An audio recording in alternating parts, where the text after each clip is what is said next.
welcome to the three of you. And my name is Louise Hopkins, and I'm a Customer Success Manager here at Adobe.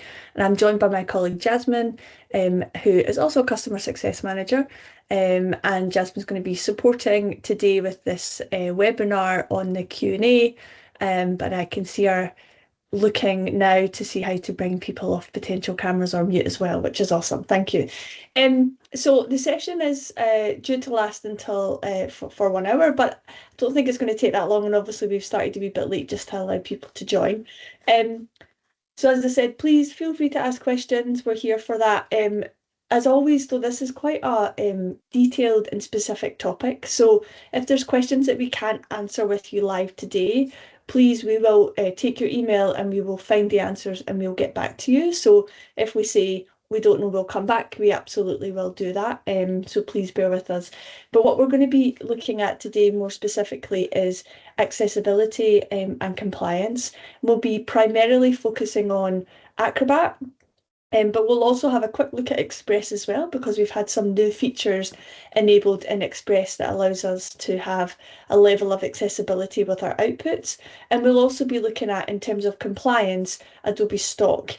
So we'll cover that towards the end as well, because I know that we often get questions around compliance and what we can use and how we can use stock footage. So first of all, let's get started. So the question that we always have and we pose to ourselves is, why do we have to create accessible PDFs? So what's the point in that? So, the first answer always should be, it's the right thing to do. It's the right thing to do to make sure that everyone has access to and has the same level of access to documents and information as everybody else. But there is also regulation that makes us have to have accessible PDFs. Now, the first one to just draw your attention to is the 2018 Public Sector Bodies Accessibility Regulation. Now, this one is designed to make online public services accessible.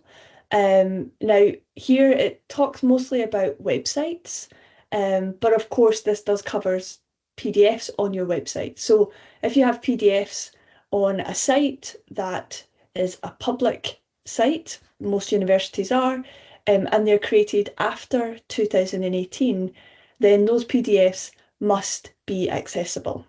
So, not only it's the right thing to do, but there is a regulation now in the UK that makes sure that it is accessible for us.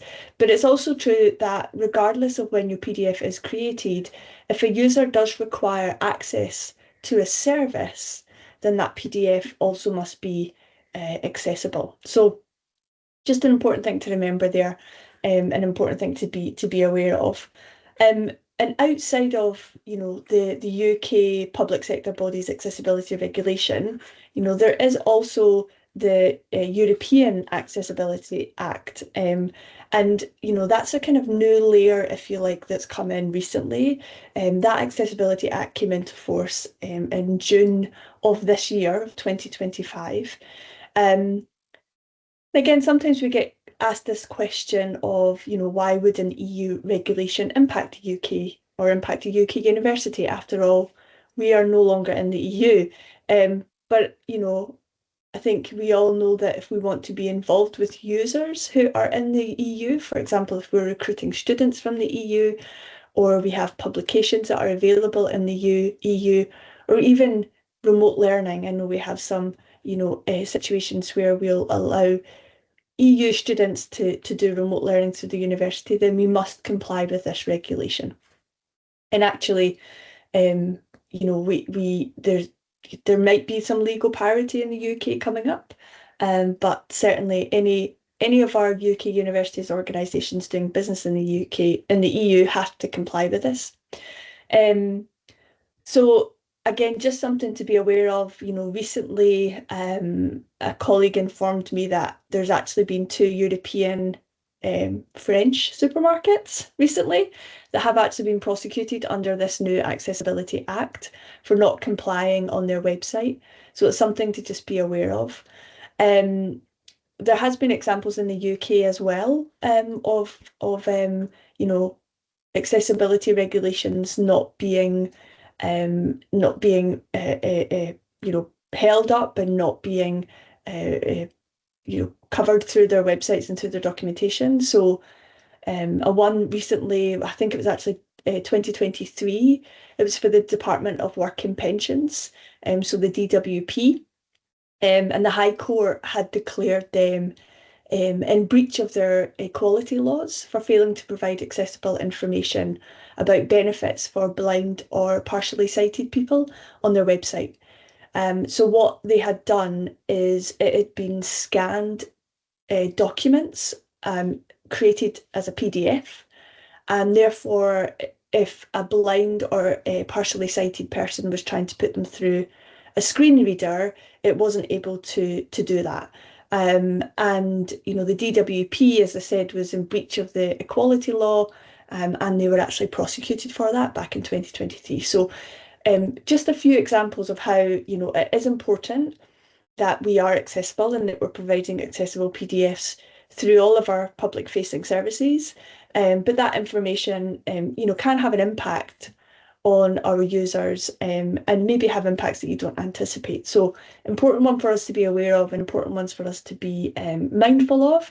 And really that's why it is important to always think about accessibility whenever we're creating any type of documentation, especially when it's going out to public facing websites. So but again, I think a lot of individuals and individuals who are working in our professional services departments in our university might think, well, there's lots of challenges around that. There are challenges around accessibility, and sometimes they're outside of our control. We've got documents that are coming with inconsistency in terms of quality. We don't know where they're coming from. Maybe they're PDF files that have been shared with a different organisation or an external partner. And there's a whole use of inconsistency in terms of the variant of applications that are used to create that PDF. So just like an example I gave earlier around the DWP, the Department for Work and Pensions, sometimes PDFs can be scanned documents, which means essentially they're inaccessible entirely. And then how do you remediate for that as well? So there's some challenges around that, but hopefully we'll cover some of that in this session. And again, a big one I think for today's market within our education sector is staffing and budget constraints. Sometimes to remediate these documents, it can be very time consuming, and it can take specialist individuals, so individuals who know how to run an accessibility wizard, what makes an accessibility document. So we understand that there are many challenges around that. Hopefully in today's session, certainly for the last one, in terms of having the expertise to be able to remediate accessibility within documents and how to know if a document is accessible, we can give you some of that expertise in the session today. But I think some of the challenges around the inconsistency around the PDFs, and then also how they've been generated, I'll cover that a little bit later on in the session as well, about how you can check and see what kind of accessibility a document currently has, and then how do you fix that as well. So let's dive in then, and let's really focus around and check and see, what are the elements of a PDF that make it accessible? That's really what we wanted to sort of mainly cover today and mainly understand today, of how can we make it accessible so that we can comply with some of the regulations that have come in. And as I said, it's the right thing to do to make sure that we're not discriminating against those who, require those different elements of accessibility within the documents that we're sharing. So what does it mean to make a PDF accessible? Well, I'll talk through some of this. The main aspect of a document being accessible is the structure. So that's really the foundation of a document. Structure of the document is absolutely key, and tagging of that document is essentially the element that makes that structure. So as you can see here, there's a document and we have a title in that document. there is a headers in that document, there's paragraphs, there's lists. So tagging the document appropriately and making sure that we have those tags listed, that can help. And that's basically the foundation of all documents. And then there's other layers that we can add on from that basic accessibility, things like reading order. So making sure that, you know, if you have got a document that's got columns, as an example, that you know, it can indicate the reading order. So this column's first, by that column second, third, fourth, and so on and so forth. Language is important. Again, I'll show you how you can pick up the language of a document in just a moment. But language is super important to understand, you know, is it, you know, which language is it being, is it in?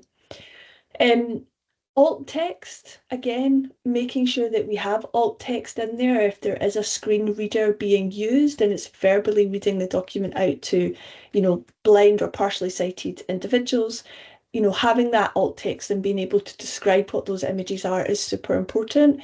But over and above the images, the charts, the graphs, the infographics, being able to explain what that is. Tables, again, and links and references are all elements that can impact on accessibility. So making sure that we've got those listed effectively and appropriately within a document will all help towards that accessibility. Now,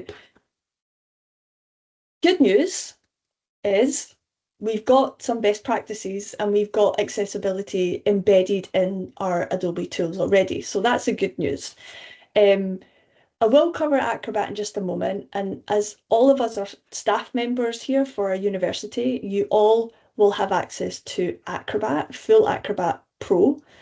But for those individuals who are potentially creating PDFs in Adobe Express, the good news is when you download a PDF from Adobe Express, this is a new feature, it came out earlier this year. There is an option where we can select to add accessibility tags. So that gives the basic accessibility feature, that kind of the most important element of accessibility. It just gives that foundational level of tagging the document appropriately. So it will auto go and tag that that's a title, that's a heading, that's a paragraph. And it's a great feature. And actually, if you enable it once when you output a document as a PDF format in Express, it will continue to always enable that going forward. So I'll just come out here. It's actually my Express presentation, and I'll just go into this other tab here just to show you. So this is just a document that I have inside Express. And if I go to the download button here, you'll see that if I select to download it as a PDF or PDF for print, if I go for PDF for a document, it then brings me up this accessibility tag option here. So I can enable that, and that will automatically tag my document for accessibility. So that just allows me to start at the, you know, the foundation level of accessibility and make sure that whatever I'm outputting from Express, it has those accessibility tags there. So that's a good one to note. So I'll just go back to my Express presentation here.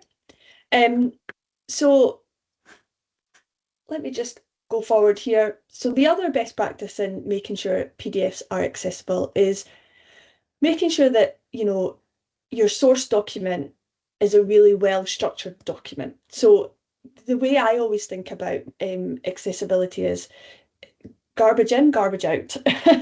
So if you've not got a very well-structured document to start with, and you've used some sort of crazy make a PDF tool, what you're going to get in your PDF is not a very well structured accessible document. But if you use a you know, popular, great structured document tool to create the initial document, what you're going to get when you PDF is a really good structured accessible document. So Microsoft Word, I think, is probably the most popular tool that most people use. And good to know that it has a fantastic PDF maker embedded within it. So if you download and install Acrobat on your machine, then you'll automatically have this PDF maker in all of your Microsoft products. Word is actually one of the best tools to use.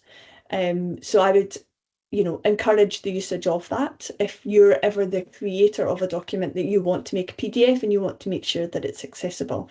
Word does a fantastic job of adding clear labels, tagging the document, creating your alt text. It does a fantastic job of that. So I'm just going to go over to my a Word document that I've created just to kind of show you here. So this is my Word, Microsoft Word. And again, I'm sure all of us are used to and have used Word before, but you're probably used to seeing these types of options here. And this is really important for accessibility. And this is what I mean by the source document. If you have a really well-structured document to start with, your input going out to your output of a PDF and making it accessible is so much better.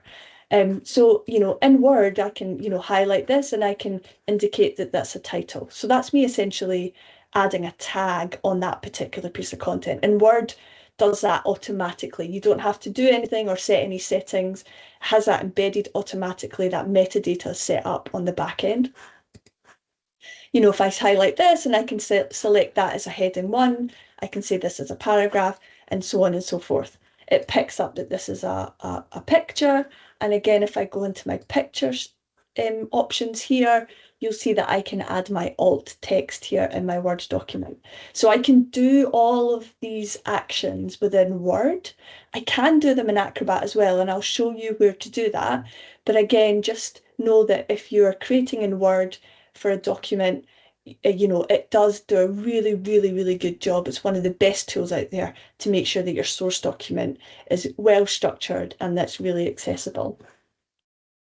So the really good thing about Word as well is you've got this Create PDF embedded within it. So you might have this Acrobat tab here, which allows you here to then create your PDF.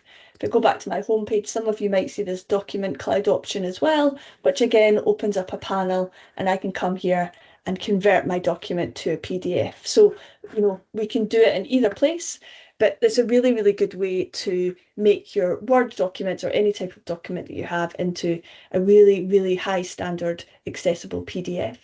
So if I was to go and convert that, again, I've kind of opened this earlier in preparation. So this is me now in Acrobat. So this is what the document looks like in Acrobat now that I've made it a PDF or converted it to a PDF from this document. So in the document, you can, as I mentioned earlier, you can check the accessibility within Acrobat as well. And sometimes, like, I mentioned earlier, you've not created the PDF, you've been given it or you've found it on a site and you've been asked to check if it's accessible. So sometimes you're not starting in the source document, you're not starting in Word, you're starting, with the PDF. So again, you can come into Acrobat and you can check the PDF and then make some of those changes if you need to make it accessible. And I'll kind of show you how to do that in Acrobat as well here. So this is kind of a document that I have open. And then from here, where I can go is if I can just go to File, and then I can go to Document Properties. Now, if you have a PDF on your desktop, feel free to open this and follow along. Be interesting to see for you if your documents are accessible or not, and we can together run it through a wizard or accessibility checker and see what outputs you have. So if you haven't got a PDF, if you have got a PDF, excuse me, on your desktop or somewhere in your files, then feel free to just open that up in Acrobat and then we can go through this together. So the document is open here. This is just one that I've made up, but you can see I can go File and then I can go down to Document Properties. And that just opens up a dialog box. It gives me a little bit of information about this particular document. And straight away, this is probably the first thing that I would always check when I'm coming to check the accessibility. It's a good first step, the tagged PDF, and the answer is yes. So that kind of foundation level of accessibility, is it tagged appropriately? And the answer is yes here. So that's a good sign. And you can see that, there's other areas here. So my document actually doesn't have a title. So I can come in here and title my document if I want to. If I ran this through the wizard, it would come up to tell me that this is this is an error in accessibility. So I would need to add this eventually anyway. I can, change my author name. I can put the subject, some keywords in here as well. Other things that might be of interest as well, if you come, you've got the security tab here. So again, you can change the security method. And all of these documents at the moment are, we can change the document, we can print the document, even though it's a PDF. If I have full Acrobat, I'm able to change these. So again, if you've got a document that's public facing, that maybe you don't want somebody to be able to download and then edit it, you maybe want to consider different security restrictions around that. So maybe you want to say, no, I don't want people to be able to change a document, but they're allowed to print it, as an example. So just be mindful that you've got this security tab and you can come and make some changes if you want to here. Again, fonts are here. Initial view here, you can change some of the settings here. The one I want to kind of show you here, the other advanced tab is really important. And again, there's advanced options here that you can look at. I mentioned earlier, one of the key areas in accessibility and one that the accessibility wizard will pull through for you is the language. So again, Acrobat's done a really good job and identified that this is an English document, which is great.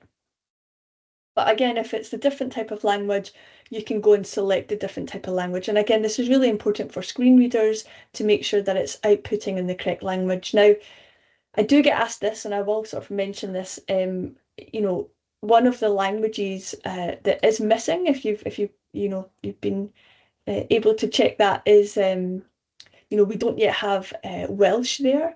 So again, it's just to mention that if you wanted to, add Welsh as a language, there is a way that we can do that.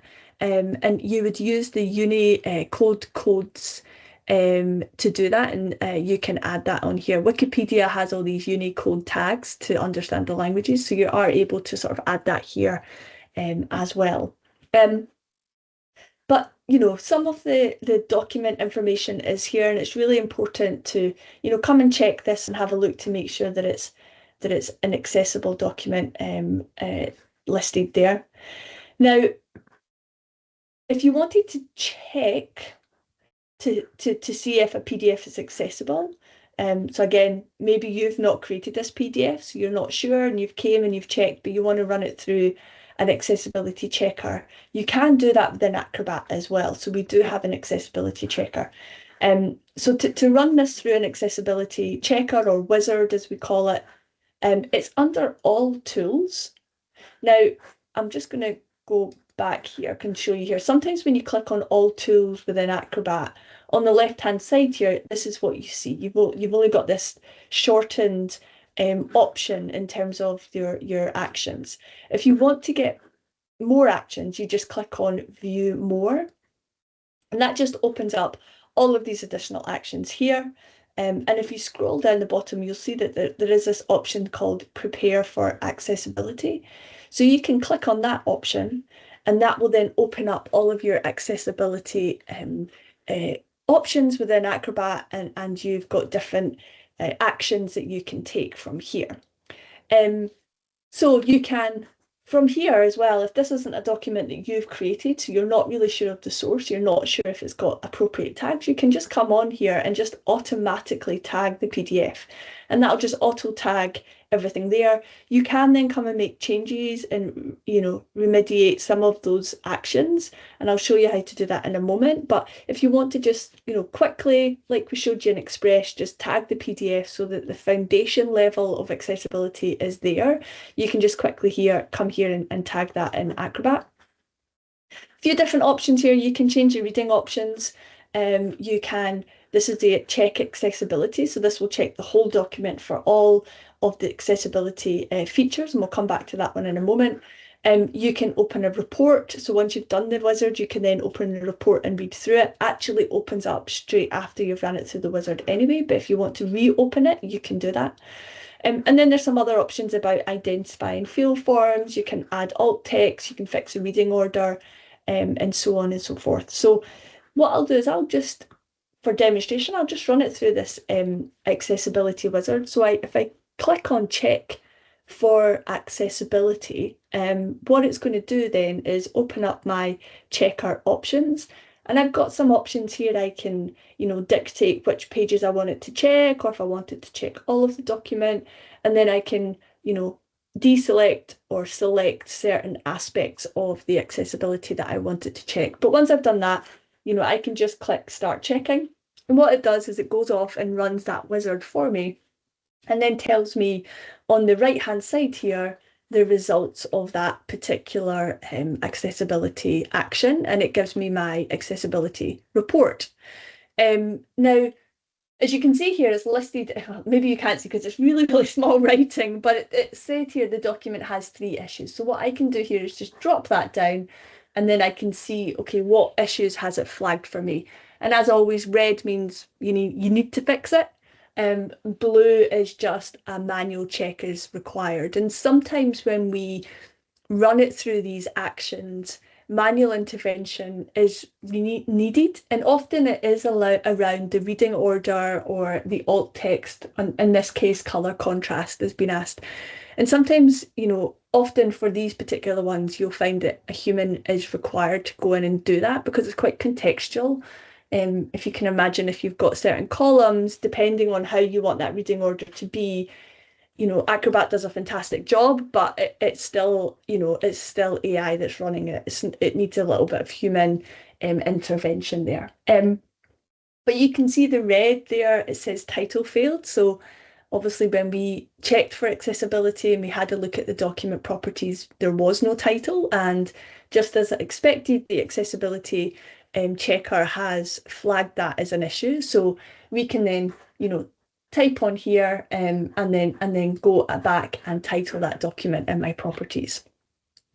So again, if I just scroll down here, you'll see that it's listing my page content, and it's telling me that tagged content has passed, the annotations has passed, the order has passed. And then you can drill down on all of these options and see what it's checked and how it's validated that accessibility within my document. Now, I don't have any tables in this document that I used as the example, but just to call out, tables can be a little bit tricky. So these are often flagged for a manual check as well, because sometimes in tables we have subtables, and they don't get picked up always when a document is tagged. So what the accessibility wizard will often do is, if it recognises that there's a table, it'll just say, come in and just manually check some of those tags to make sure that they're accurate. So that's just something to pick up on. From here as well, this is the accessibility checker. Again, just to point out, down the right-hand side here on Acrobat, you do have these additional tools, and I'll just point out this one here, which is the tagging of the document. Now, if you don't have this option, within this panel, you can just right-click, and then it opens up this option to add more icons down the bottom here. So if you don't have this, this it looks like a kind of a house with a few lines on it, and that's the tagging of the document. If you don't have that, you can just right click and then add that here. But if I click on here, it then shows me the accessibility tags. And you can see here then that if I drop this down, it's telling me what these are. Now, it's actually picked this up wrong because it said it's a paragraph. So that kind of P is indicating it's a paragraph. So actually I'm thinking it's not a paragraph, it's actually a title. So I can just right click again there and then just come in, add a new tag to that, and then, go and make some changes here if I want to. So really important to sort of check through all of those things. I'll just open up the accessibility checker again. And then you can go and remediate some of those actions within the document to make it accessible. So I said a lot there in a very short space of time. So I'll just go back to my presentation, my Express presentation for now, and just make sure that I've sort of covered everything I wanted to cover. But I'll also just pause in case we've got any questions coming in the chat.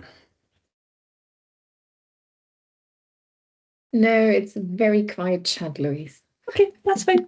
It's Friday. I think everyone's, looking forward to the weekend. So these are some of the things that we sort of went through live, just around checking the accessibility of the PDFs. And then, of course, we had a look at how to remediate some of those issues that are being flagged. And of course, we can go into the document properties as well and check some of those. If you, at the end of the presentation, I will be sharing some links as well around some of the documentation that we have in Adobe around accessibility. And there's some fantastic content out there. So if you do get a little bit stuck and you don't know where to go, then please, we'll share this after. So please go and click on those links, check out those pages. Also, as well to say, like, I haven't covered it in a great lot of detail in the presentation today, but there is a auto tag API that Adobe has, which will, auto tag PDFs in bulk.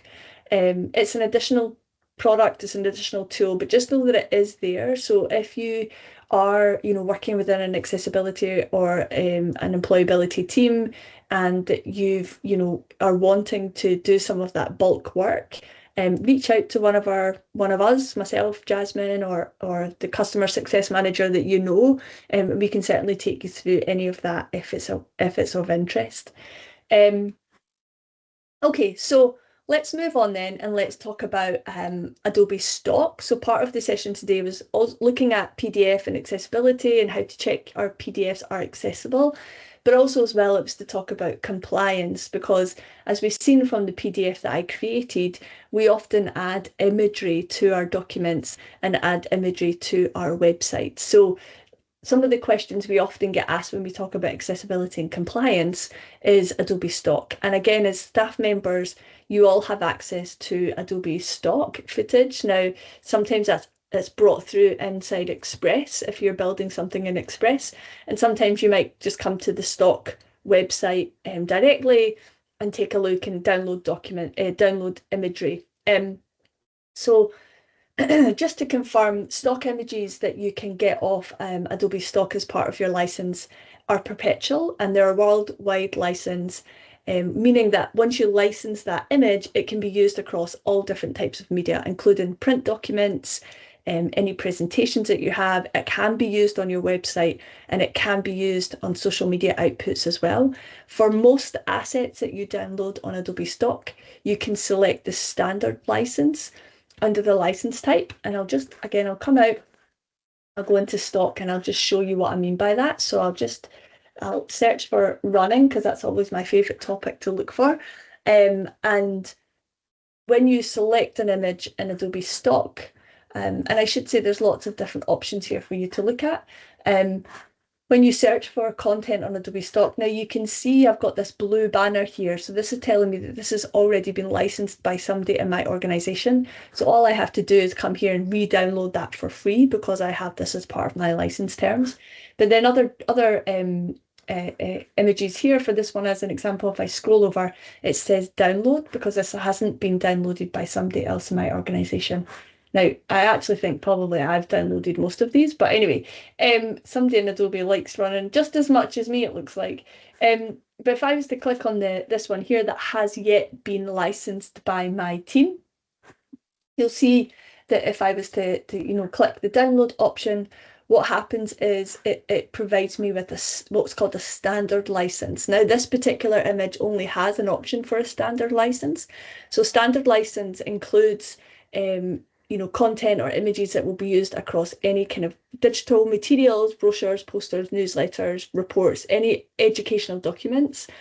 You might sometimes see another license type called extended. Now, with the extended license type, there is a cost associated to that. And the reason why those are additional cost is if they're going to be used on content that you want to sell as part of that. So let me give you an example. Let's say, for example, I have a mug. So this is my Christmas mug as an example. If this was plain white, I probably wouldn't have bought it, but I bought it because of the image that's on it, because it's a Christmas mug. So again, if an image is going to be downloaded from the website and you're going to add it to a mug that you're then going to sell in your store or your student union store, you would have to pay for an extended license for that because the mug wouldn't sell without the image. If it's going to be printed on a t-shirt, for example, again, people buy the t-shirt because of the image. So for that particular image type, that would have to be an extended license. But this one only has a standard license option. So again, that would be used to on brochures, digitalware, social media. You can use it across all of your public facing content.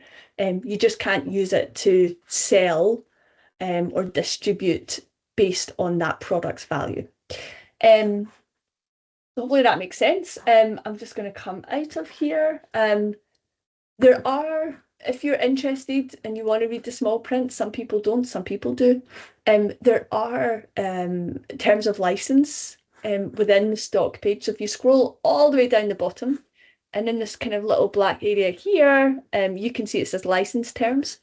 So I think Jasmine will put that up in the chat as well. But these are the license terms here. So if you're interested or you've got other individuals in your organisation asking questions, you can have a look here or refer them here. And there's further terms and conditions here as well. And that's really the small print. But it's broken down and summarised on this page. But lecturers, academics can absolutely use this imagery in their presentations. And I would actually encourage that usage because it's showcasing to students as well that, it's important to use copyright, fully licensed imagery and not go and just copy and paste something from Google or have something with a watermark on it. So that's essentially in terms of the stock compliance, how you can find and look for imagery that's going to be appropriate. But as I mentioned, the main question we always get asked is, can I use this on my website? Can I use it on socials? And the answer is yes. Okay, so these are some of the documents and some of the links I was mentioning. We've got an accessibility video series as well. So outside of what we do here, we also have a whole bunch of videos around accessibility, goes through in a little bit more detail what I showed you in Acrobat and how to do some of those checks. We've got accessibility guides, the API that I talked about, the AutoTag API, there's some tutorials there if you're interested in learning a little bit more. We've got information around and links to those public sector bodies Accessibility Regulation Act and also the European Accessibility Act as well. So there's some more information around that.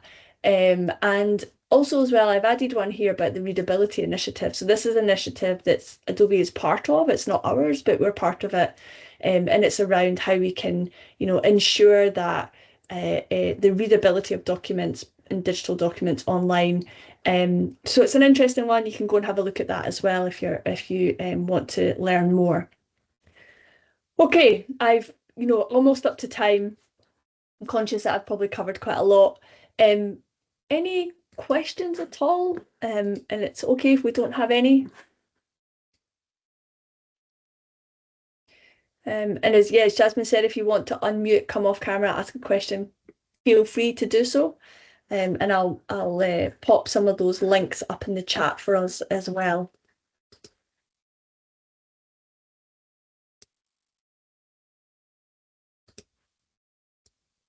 Any questions?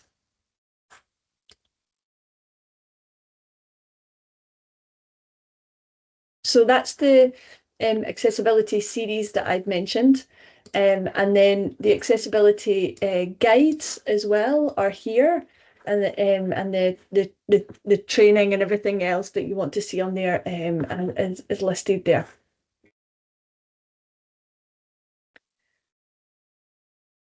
Any questions? If it's not, we shall let you go back to your Friday. Have a lovely weekend. Only a few more weeks till Christmas. So hopefully you can have a relaxing weekend before all the craziness starts, and have a great rest of your Friday. Thanks, everyone.